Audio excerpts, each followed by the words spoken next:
Everybody, it is Mike Young, Chief Foodie Officer with aPlantBasedDiet.org. Welcome to my video about my emergency, which I've had over decades, of a dislocated shoulder. It's actually my right shoulder over here. And I wanted to give you guys a history of it and let you know my experience over the years. I've talked about a lot of things in the book, Live to 150. That's liveto150.org. Totally free resource, life manual. Check it out. I've talked about my back problems, how I solved those. There's a whole chapter on back pain, but I didn't say anything about my shoulder. So I want to do a special video where I explain my history with my shoulder. All right, now I'm recording this in the year 2023. I am 53 years young, and I didn't have any problems at all with my shoulder, and it's really only been this one. Left one's been fine. Actually, I'm left-handed, which is great. It works out, right? Didn't have any problems till I graduated high school. Graduated in 1988, and shortly after that date, I remember, it was a bad day. I went out with some friends. We went out on the Potomac River, got behind somebody's boat who was pulling inner tubes. And you know how fun that can be. You get on those inner tubes, you grab on to the handles, and they pull you, and they go fast. And that's all fun and games until they start taking corners really hard and at speed. And then you swing out like a pendulum. And if you don't let go at the right point in time, basically what happens is you start to twist and turn. And if you're holding on with both arms, hands is okay. But if you're holding on only with one, like I was, it'll just twist this entire thing around and rip one of the most complicated joints that you have out of your socket. And that's what happened. Now, thankfully, I was in the Potomac River. I think it was near Raleigh's Lock, and it's only like 5 feet deep there. I'm 6'1". Maybe it's only 4 feet deep there. It was deep enough for the boat to be consistent, but not deep enough for somebody to drown if they just put their feet on the ground. And because of that, at the time, I'd never dislocated my shoulder, know what was going on. I had a life jacket on. I was in severe pain. All I know is I didn't let go in time. Okay, think about this. I'm swinging out high speed. They're all laughing. I didn't let go. We're spinning and spinning. I should have just let go immediately the minute I started spinning, and I didn't. I held on just a little too long. So this is a reminder, don't do that.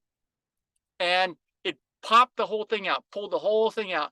So what happens, as I've learned over the years, is when that condition occurs, all the ligaments and things that are holding this very complicated joint. I mean, the shoulders and the knees are some of the most complicated in the body. The shoulders are way more complicated than the knees. They just don't have to hold up as much weight as the knees. So don't be above average or above normal BMI for your knees, please.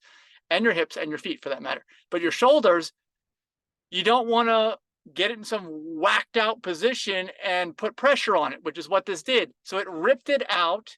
It was separated from the joint. The ligaments were all stretched to allow that to happen. They have to stretch. And it was in severe pain. So I finally figured out I just got to hit it because it felt like it was forward. I could feel the forwardness, of that. The boom, boom, boom, hit it. And it popped it in.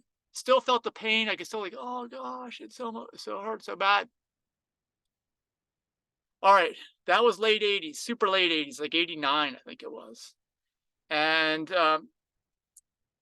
it started to come into play, I'd say, when I started my landscape business up full time, because I was always doing my landscape business and lawn mowing since I was like 8 years old, 1978. But I got married, had a kid, believe it or not, in 1990, like within a year after that. A lot of things that were surprises were happening around that time. I wasn't really doing good with the planning department, unfortunately. But I was doing good in the landscape business area of running the business, and that started to grow a lot. The thing was, I was doing a lot of physical outdoor labor with these joints and these shoulders. And what I started to notice in the early 90s was that this would every so often, for the weirdest things, for a lot of times no reason at all, just pop out. And then whenever it pops out, it's like, oh, you stinging pain until you bam, bam, bam, you hit it and you knock it back in, and then even then it's in pain and things are loose. I could feel like if I was to stand up straight and then kind of relax, this one would go like this and this one would be up. It wasn't even. So there's obviously something going on. So I went to see a doctor, and at the time, as I've always been, I guess, a very health conscious person, health nut, whatever you want to do. I'm just a very curious person, always trying to learn, if you ask me. I was watching other people, they have problems with joints, especially backs. They'd have surgeries, never got any better that I could tell. If you know people that got better from these surgeries, let me know down below. I've never seen it. Okay. So doctor started talking about surgery with me right away. I'm like, whoa, what else can we do? I'm like, I'm not going to get surgery, not only because I don't want to get it. I've never seen anyone have a good result. They weren't back to normal or even close to that afterwards. And I didn't want to have to take all the time off that was going to be recovered from the surgery. And of course, the complications, the drugs they put you on for the pain, all this stuff. No, I was having pain, but I'm sure the surgery pain will be worse on my body. So um, what they told me is physical therapy. And that's what I started doing. And I would see an improvement from that. I noticed that you have to do these rotator cuff exercises. You kind of pull out, you get these rubber bands, you stick them on a fixed object over here, and then you pull out. And so you're tensioning these ligaments in here, and they are tightening as you build them up. It's like going to the gym, and then you switch sides, and you do it from this side. And instead of doing that, going that way, you're going like this. You're going this way, and you're still putting pressure on the joints here in the opposite direction. And you're all those ligaments that are in here are covering, and they're tightening it up in all directions. Now, what I found from doing that is that yes, it did work, but it was only temporary. And a lot of it could have been the workload that I had at the time, the physical labor workload. It was like at least 5 days a week, more like 7 a lot of days, a lot of weeks, unless it was raining. And I was constantly lifting things, doing things, exhausting work all the time. Never really gave my body a full time to recover. In addition to that, I wasn't doing the diet right. I will tell you, even though people said I was a health nut, especially back in the 90s, I wasn't even vegetarian. I wasn't even focused on my cholesterol level and eating better foods to lower that at that time. It wasn't until 30, till the year 2000. So I went through all of the 90s, I'd say, doing the rotator cuffs. Occasionally it would pop out, but what that was assigned to me was, Mike, do the rotator cuff exercises more. And as long as I would do them more, I would still feel a little pain in there, like something wasn't right. All right. But it strengthened. And what was happening was, it wasn't, as long as I kept that up and kept that as a habit, and I didn't need to do it on this side. There's no reason to. Actually, I never did. It wasn't popping out. This right side, I mean, I can remember a lot of times just laying on the bed, with like, oh, I'm laying on the bed, and I throw my hands up to get up, and then boom, it just dislocated, just put my hands up to get up from a laying position. Okay. That's how chronic this issue was. And it was really, as I determined, at least at that point in time, all the way through the 90s and even into the early 2000s, it to me was a function of whether I was doing these rotator cuff exercises on a regular basis. Because if I was, it was manageable. And again, I was doing a huge amount of physical labor. Now, over the years, I realized I can't keep up this amount of physical labor. So I cut down eventually to 2 days of work during that time frame. After my son was born, I think it was like 2 to 3 days a week for me outside. But of course, I was always running the business and managing the business the rest of the time, the part that people don't see. But the physical labor part got cut down to almost half, which was great. I mean, my income went down too, but a lot of that is not necessarily sustainable. But look at me, I'm 53. I'm still in the business, working for some people that I've worked for since the early 80s, for like 40 years. All right. But activity is good for you, just not too much. So I was phasing that out. I was picking up other things. Let's see what else happened. In the year 2000, I changed my diet. I learned that my cholesterol was 201. So I started cutting out all the bad stuff, the red meat, no butter, no cheese, no ice cream. What else? Butter, cheese, ice cream, red meat, eggs. Okay. I could cut all that stuff out. That was great. It actually helped out with that. Probably helped to bring things more in balance in my own body. All right. In terms of health, better state of health. So my body was still maintaining. It wasn't getting worse. It wasn't like, because a lot of times people feel, oh, I'm going into the doctor. They say I need surgery. I better go get it before it's too late. Now, maybe if you're in severe pain, yeah, maybe. I don't know what's going on. Everybody's case is different. I'm just talking about rotator cuff issues with the shoulder here. I'm hoping to provide you guys some insight. That's what I know about.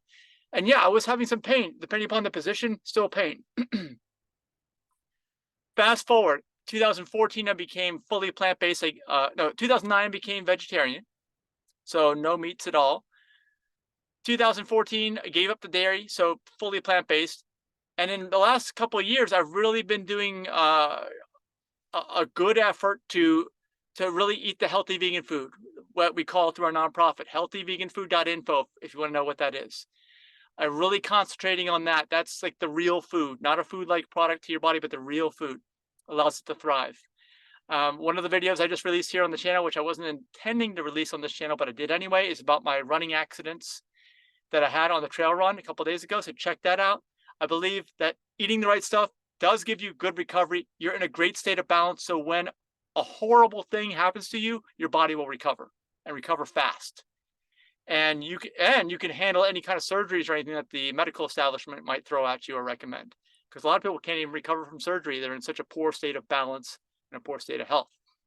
All right, so I'd say through that 20 years, the 90s and the early 2000s, it was much of the same. I was doing basic strength exercises for my whole body. I was doing rotator cuff exercises for this right shoulder. And same thing, kept being consistent. I didn't do any surgery. It seemed to get slowly better over time until about 2 years ago. So this is 2023. It's like 2021. Yeah, I think it was like 2021. I had an accident at work, basically. I was making all this progress. I was thinking, well, eventually, it'll be less and less over time. And it'll never go away, but it'll be less and less over time. I was pushing hard against a mower and I got stuck. The wheels were spinning. So I actually had to get somebody to put a tow strap on my mower because it was actually in a muddy area. Put it on the back of his truck and he started moving it forward. But even so, I had to push into it. And I was pushing with all my weight. And eventually it broke free. And when it did, it made the sudden movement in my shoulder. Very painful movement. And it didn't dislocate, but it hurt like hell. Okay, like something twisted in there and rubbed the wrong way. And I'm like, oh my gosh. Now, I'll tell you, this is where it actually changes for the better, believe it or not, because that was horrible. I'm like, I can't believe I just spent the last 20 plus years trying to recover from this thing. And then I have this giant setback. And I'm thinking, maybe there is surgery. I didn't go see a doctor. I already knew all the stuff. It's like, okay, I guess I go under the knife is the only other thing. And they're not making any guarantees. That's the thing. They make no guarantees if you do this. This recognizes. And I don't take any pain pills or anything because pain is there. Pain's there as a reminder. Pain is serving a purpose, if you let it, to motivate you to not do those ridiculous things again. All right. So just don't do them. Let the pain be there. Don't numb the pain because you're not going to learn the lesson. That's what's going to end up happening. Believe it or not, it's 2023. By around this time last year, which was a year after that push of the mower accident, my pain went away. And my shoulder feels better than ever. Like, I don't understand. Like, it's not loose. I'm not even doing the rotator cuff exercises. I can tell when I lift my arms all the way up. Like, I've got a shirt on. You can't tell. It looks even enough, right? But this thing just doesn't quite have the same angle on it as this one does. But I will tell you, there's no pain. There's no looseness.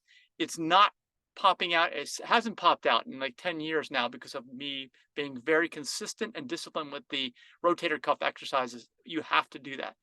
But I will tell you, I feel like I'm healed now. I don't know how that could have happened from getting in another accident like that, but I do feel that way. I feel like, because I used to feel like if I was going like this, I could feel it's going to rotate, it's going to pop out, or I'm starting to feel a little something when I'm getting to the extremes. I don't feel that anyway anymore. I can move it around. It doesn't feel loose, doesn't hurt. I'm not going to do anything crazy reach. I'll do that with my left if I need to do that at all.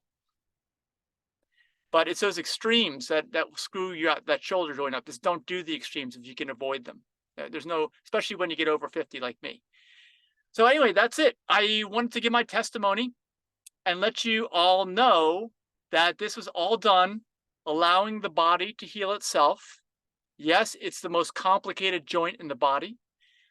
I'm here, I'm moving around. Like I said, I still go out, I do my landscape labor. I'm only doing it 1 day a week now. I'm doing 1 day a week landscape labor, mostly mowing, and then I am working on Dave's farm, volunteering for a few hours the evening before. That's the routine I'm in, and it's completely fine. And you do need to move. I mean, don't let. Here's some more advice. Don't let any kind of injury create a big setback in you to say, "Oh, I shouldn't do that anymore. You can't do that." And yet, you shouldn't do the extreme thing anymore. You shouldn't. But you need to do regular, consistent, low intensity movement and exercise, and some low level strength building, not bodybuilding. Okay, low level strength. You got to have baseline strength for when you do fall. Plus, bodybuilding might make you too heavy, so that when you do fall, there's going to be even more problems. Uh, when I say too heavy, I mean above normal BMI. Um, but you need to do that. You need to do and vigorous aerobic exercise. You need don't make an excuse to say I can't do these basic things. Your body was designed for that. Your body needs that. You will screw up and get out of balance and get into a state of illness in another area if you allow that line of thinking to fester in your mind. So don't let that happen. Anyway, let me know your experiences below in the comments with your shoulder. I'd love to hear what you've done, what worked, what didn't work. Also, in the lower right-hand corner here is either a thanks button or 3 dots. Either one will lead to the super thanks function where you can tip me commensurately with the amount of value that you've received from watching this video. So I'd really appreciate that. Our nonprofit is a 501c3, fully approved by the IRS in the United States. So your donations are tax deductible to the full extent of the law. Thank you so much. We're all volunteers and we'd love to spread the message. And we even love more when we have some financial resources to be able to do it more effectively. So thank you for that. Be sure to also subscribe to the channel. Definitely give us a like. Look forward to reading your comments. See you in the next video. Bye-bye.